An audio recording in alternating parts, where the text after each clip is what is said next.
Ford is cooking up a lot of things for the Mustang brand because remember, they're turning Mustang into a brand. Let's go over what they just announced today and what's coming down the pipeline that actually has been confirmed.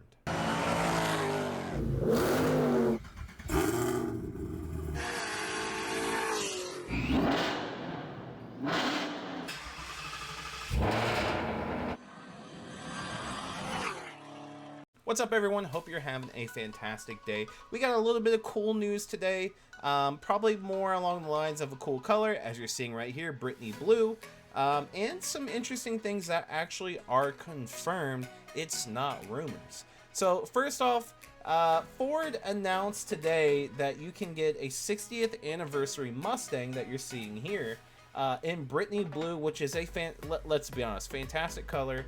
I like that blue and the silver. They almost match together with that front grille. That looks really good. I imagine that horse symbol there in the middle is not chrome. That's probably matching the silver color there, so that looks really good. And it's the wheels are something to be desired, to be honest with you. It doesn't look that great. I love the color. Switch out the wheels. The red is only there because that's the color they've gone to commemorate 60 years. It's a pretty good looking car, right? We'll go over the pictures here. Again, terrible wheels, terrible. Now this is already spec'd out, so I should have reiterated something here. This car is already spec'd out as an addition, so you can't change the interior, you can't make it a manual, whatever it's spec'd out as. And we can kind of go over that. That's what this special edition is. Now, the blue with the silver, I like it. The interior is great. That silver interior is awesome. The 60 years, that's really cool. There's the old school gauges that everyone that has a new Mustang can access. Overall, I mean, I like the color. The wheels are just really bad. Let me see if I can find the actual specs of this. So here it is, exclusively configured. You cannot change it. The Brittany Blue paint, the space gray interior, the 60th anniversary package. It does have the premium package, 10-speed automatic, valved performance exhaust, Brembo brakes, 355 limited slip rear, and then the B&O sound system. So it's pretty loaded up. But here's something that's crazy, and I think it sets a bad precedent moving forward for, well, honestly, for Ford in order for them to make more money. You have to enter a contest to be able to even buy it. You can't just buy it. You have to enter a contest to be able to get this vehicle, and it starts MSRP at $65,000. Well, I shouldn't say starts, right? It is $65,245. Just buy a Dark Horse. Just buy a Dark Horse. Get all the goodies of the Dark Horse, right? Get Magna Ride suspension. Get better looking wheels. Get bigger wheels and tires for that matter, because again, it doesn't have a performance package. Get the upgraded piston or the rods in the engine, the GT500 rods. Get better strengthened camshafts. Obviously better rod bearings to go with the GT500 rods. Yeah, I don't really understand why you would necessarily go after this. It is a good looking car outside of the wheels, but at that price point you could get a absolute domination track monster or a twisty roads car in the Dark Horse for the same amount of money. Honestly, it's less. I got my car for $63,000 out the door, so put a nice little down payment on there. I got my car for less, but that's what Mustang announced. Now let's go ahead and move over to the next topic, though, because this one's going to surprise you. Dealers have been shown a four-door Mustang, not the Mach-E, Mustang, and off-road variants of the Mustang as well. This is insane. So I'm actually just going to read this, right? According to Automotive News, Ford Motor Company recently showed dealers renderings, mock-ups, and photos of some future Mustang variants. Because remember, it is a brand. They're going to turn to a brand. Chevy with Corvette, turn it to a brand. Lamborghini, Ferrari, and Porsche have turned their names plates into brands, basically. As in, what does that mean? That means their cars that they call Ferraris and Lambos and Porsches go across all different types of vehicles now. SUVs, economy cars, I guess you could technically say, even though they're super expensive, and sports cars, right? Like it's everything. They do it all. It's a brand. Porsche just doesn't mean a 911 Turbo S anymore. Ferrari doesn't mean the high expensive cars. Lamborghini doesn't mean the Aventador anymore. You've got other vehicles that they make under their brand that are, you know, all encompassing across the entire automotive platforms. So, which included a 4-door coupe, which that's a 4-door sedan, reportedly called the Mach 4. Not sure what that's about. I doubt it's electric. I really do. As well as a lifted off-road Baja style model with rugged tires, an RTR modified Mustang EcoBoost with a $40K price tag, and a high-performance V8 powered convertible that looked a lot like an older Shelby GT350 GT500 variants, albeit without any Shelby badging. Now they didn't provide any timelines, and it collected the phones of the attending dealers before showing them off, meaning that no photos were leaked out. Regardless, dealers and attendants saw this as Ford's attempt to aggressively expand the vehicle that competes in a segment that other automakers have largely abandoned. So for example, if we get a 4-door V8 or maybe a 3.5 liter V6 twin turbo that could probably be tuned, that thing would be a monster on the street. But if we can get a V8 all-wheel drive Mustang, that thing would be insane, because Dodge isn't making any V8 Chargers anymore, any V8 4-door, really anything in the car segment, right? They have trucks, they have SUVs, but in the car segment, they don't have it. And look how well the Charger was the #1 selling vehicle for like 5 straight years, maybe even longer. They dominated that market, and now Dodge can't make V8s anymore in the car segment. So this is Ford's opportunity to just milk the cow. And I'll be honest, it would be absolutely insane to have a 4-door, all-wheel drive V8 monster, slap a Whipple on it, slap a Roush supercharger on it, slap a Pro Charger on it, and eventually maybe even slap turbos on it, and just destroy things on the street.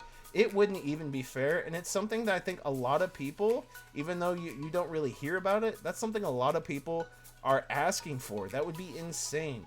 Look at even though they're not V8s, but look at the BMW world, the Audi world. People love fast all-wheel drive vehicles because they're super fun to drive. They're super fun to drive. And on even more an extreme scale, look at the Plaid. The Plaid. It is a rocket ship. It is fun to floor something from 0 to Mach Jesus. It's insane. It's fun. It's fun to do. So, hopefully that's the case. We'll have to wait and see. This is a rendering of the Bajas. You know what? I don't hate it. They should call it the Mustang Raptor too. Absolutely. Because Raptor doesn't necessarily mean it's a truck. It's just the Baja style, in my opinion. They should call it the Mustang Raptor. Absolutely. It would be ridiculous, but Lamborghini did it with a Huracan, right? Why can't Mustang do it? It'd be stupid, but it would be cool. Some people would buy this. Ripping this in the dunes over in like Arizona or something, oh my gosh. Depending on where you live, this car would be absolute blast, right? It'd be a blast. So it's not a bad idea. It'll be expensive. It fits a niche amount of people. It fits a niche market, but it's not a bad idea. I think it would be a ton of fun. The RTR modified Mustang EcoBoost. Stangbud was talking about there's going to be an RTR modified V8 Mustang too. I'm not sure. At least it's cool that Ford is partnering with RTR, and that makes me wonder that Ford partnered with Whipple to throw the supercharger in some of their cars, right? They've got the was it like the FP 800 or something? It's got a Whipple. I would not be surprised if Ford partners with Roush and they offer Roush supercharged Ford Mustangs as well.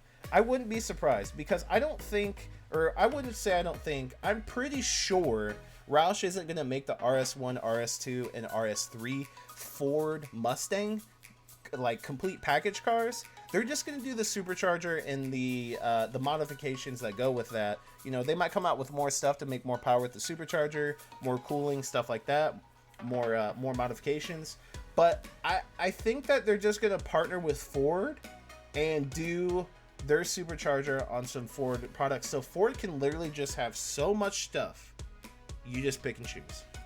Seriously, I think that's what they're going to do, because RTR now being partnered with Ford and Whipple too, like RTR has always kind of somewhat been partnered, right? But Ford is going to sell the RTR product. See what I'm saying? Like, it's different, right?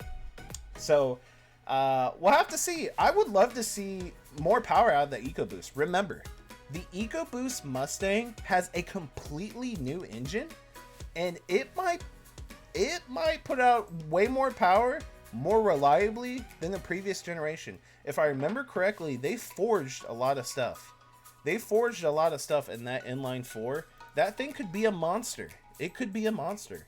So, because you can't modify the cars right now, the ECUs are locked. If they could throw some more power at the EcoBoost and make like 400 plus horsepower, it'd be insane.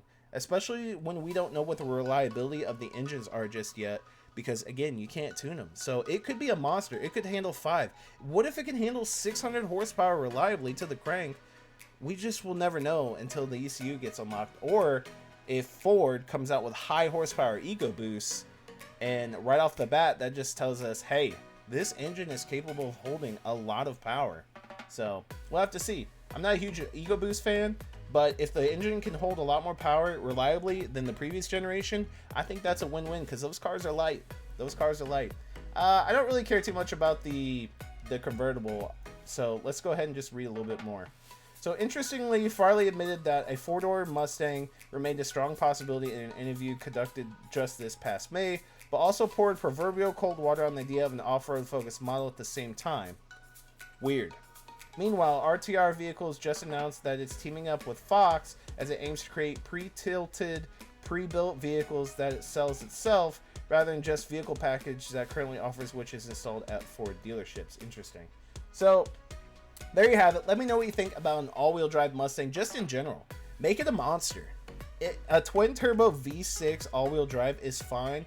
That twin-turbo V6 can make a lot of power. It can. And the fact that it'd be in a lighter vehicle means it's less stress on the drivetrains, because a lot of the Explorer STs, they're really heavy vehicles, and when you make a lot of power in a heavy vehicle, ask the Dodge guys, like the Jeep Trackhawk and the Durangos and whatnot, Durango Hellcats, when you make a lot more power, it's more stress on the drivetrain, and I'm talking about the transmission mostly. So when you're trying to move a lot of mass with a lot of horsepower, things don't add up too well. But if you put it in a Mustang, it weighs less. All-wheel drive adds, gonna add a couple 100 pounds, but it's still gonna be probably around 4,000 pounds, not 4,400, 4,600, 4,800, 5,000 plus pounds. It's gonna be like 4,000 pounds. So that's not bad. That could be a really good sleeper. Goodbye Kia Stingers. Goodbye stock BMWs, M3, M4s.